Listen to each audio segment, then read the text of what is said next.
Kung mo magsimula subalit natatakot ka, baka hindi lumago ang iyong bahay. Well, gawin mong example, idol, yung pag-garden. 'Di ba? Pag ikaw ay nag-garden, magsisimula ka munang maglinis ng iyong garden area at syempre ng pagtatamnan mo ng iyong gulay. Ganun din po 'yon kapag nagsimula ka sa pagbablog para ka ring nag-garden. Magsisimula ka muna sa simula at hanggang sa maging successful ka sa iyong pagbablog. Kung nagigits mo, ibig kong sabihin, ang pag-garden simula sa pagpunla mo ng buto hanggang sa pagdilig, hanggang sa lumaki siya, hanggang sa paglaki, hanggang sa dulo ay aanihin mo na ang iyong tagumpay. So dapat pag nagsimula ka sa pagiging content creator, huwag kang susuko, kaibigan. Kung may pangarap ka sa buhay, huwag kang susuko. At para ka lang nag-garden yan, nagtatanim ka lang sa garden, di ba? Na sa umpisa medyo mahirap po siya, pero kapag ka nakikita mo nga namumunga na ang iyong mga tanim, ay siyempre masaya ka na dahil aanihin mo na yung tagumpay. Katulad na lamang ng papaya na ito, mga idol. Itong papaya na ito, idol, di ba? Itong papaya na to.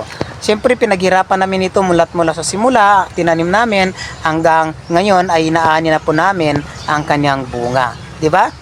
Ganon din ako, idol, nung nagsisimula ako maging content creator. Parang nung una natatakot din ako, sabi ko baka mamaya hindi naman ako mag-prosper at baka hindi ko kayanin. At isa pa pala, mga idol, huwag niyo pong gagawing tawag dito, huwag kayo magpo-full time sa pagiging content creator. Kailangan po may trabaho din kayo, no? Huwag niyo ipagpapalitan yung mga trabaho sa pagiging isang content creator or pagiging isang gardenero. Kailangan gawin nyo lang siyang libangan hanggang sa dulo, makikita nyo unti-unti nagpo-prosper ang inyong mga pinaghirapan hanggang at mamamalayan mo na lang kinabukasan ay monetize ka na pala sa pagiging content creator mo, di ba? Siyempre kapag content creator ka, dapat makapalang mukha, hindi pwedeng mahihayin ang pagiging content creator, hindi ka dapat mahihayin or dapat malakas ang loob, kasi ang pagiging content creator, lalo pag hindi ka sanay humarap or magsalita sa harap ng maraming tao, talagang mahihiya ka, 'di ba?